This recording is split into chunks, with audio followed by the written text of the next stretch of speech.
Good morning, everyone, and welcome to the PivotBoss pre-market video for Wednesday, April 1st, 2020. I am Frank Ochoa, aka PivotBoss. I want to remind you that I am hosting a monthly market outlook for the month of April later on today, this afternoon at 4 o'clock p.m. Central Time.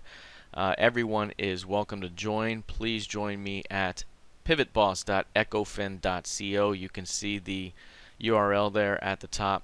If you do not have a login, it is free to join, and you can access the free rooms, of which the monthly market outlook will be hosted in the PivotBoss community room.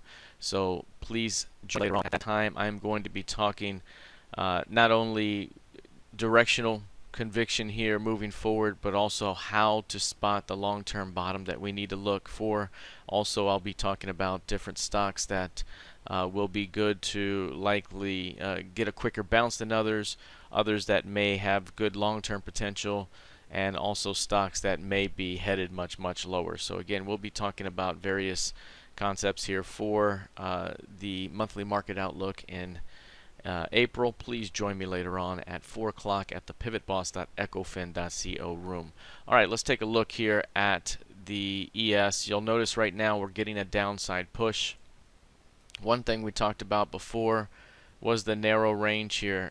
Price had formed a narrow range over the last 4 to 5 days. If we put it on a 5-day range now, like this, you'll see it was compressed already, right? We're looking at these 5 days right here. There's your compression signal. The previous session here, I mentioned that you'd be watching either for a failed high or for a major break through those highs, because if it got through 4-day highs here, it could have been a stop run day up. However, what I kept mentioning was the overall trend remains down. We continue to hold inside the bearish Pima trigger zone, and there's still the potential to see a failed high that leads to a push lower. Yesterday was a digestive day at highs.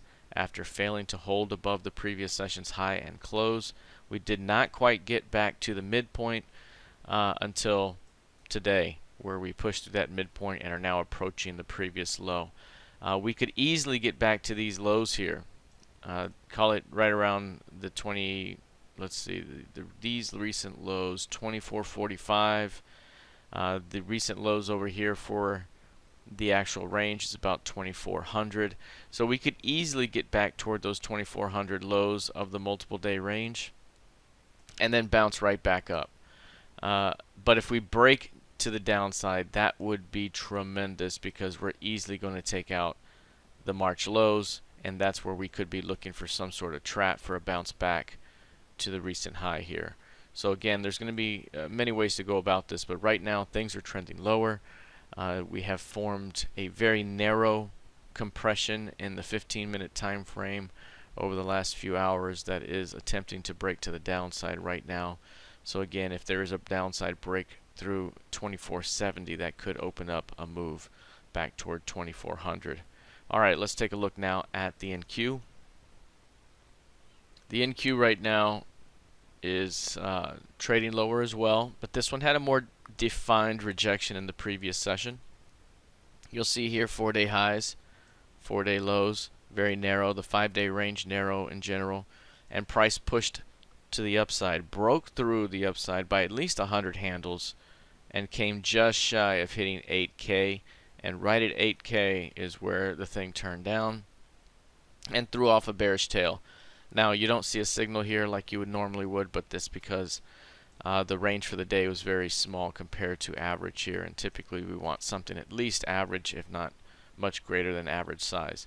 But overall it did the job here on the rejection, on the failed breakout, and now we're pushing lower.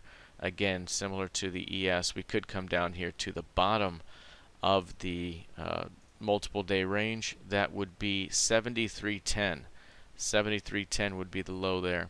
So we could be looking at a move as deep as that before we see either a bounce or perhaps a breakdown. If we break through 7300, it's going to open up again, very similar to the ES, a run of that recent low and perhaps taking out of that low. So continue to watch for further weakness here. Again, this one is also compressing in the 15-minute time frame. A break below 75.30 would open up another round of weakness, although we could continue to trade in the range before that happens. All right, let's take a look now at crude oil. Crude down about 0.5% right now, trading in a really well-defined intraday trading range. The range is only 80 ticks. 80 ticks of range. That's 22% of average range. So I have to kind of squeeze all the way in here to show this tiny little range right here.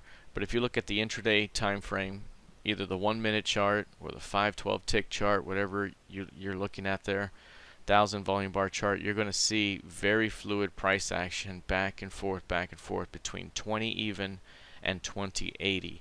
And again, we have basically an 80 tick range here today where this thing has been trading back and forth.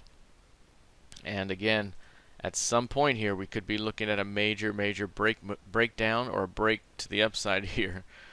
20 bucks has been holding valiantly over the last few days. We finally, or a few weeks here, you finally got a break below 20 and got as low as the 1927s, and now we have an inside day again. If we break downwards, 1650 is going to be the next downside target.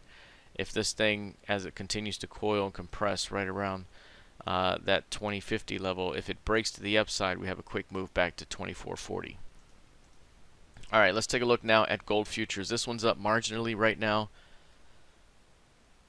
We have a very clear key range here that has been in play. Every time it's taken out the key range high, it's dropped back to the key range low. The mid and the key range low. In this case, it's dropped to the mid twice here and approaching the key range low.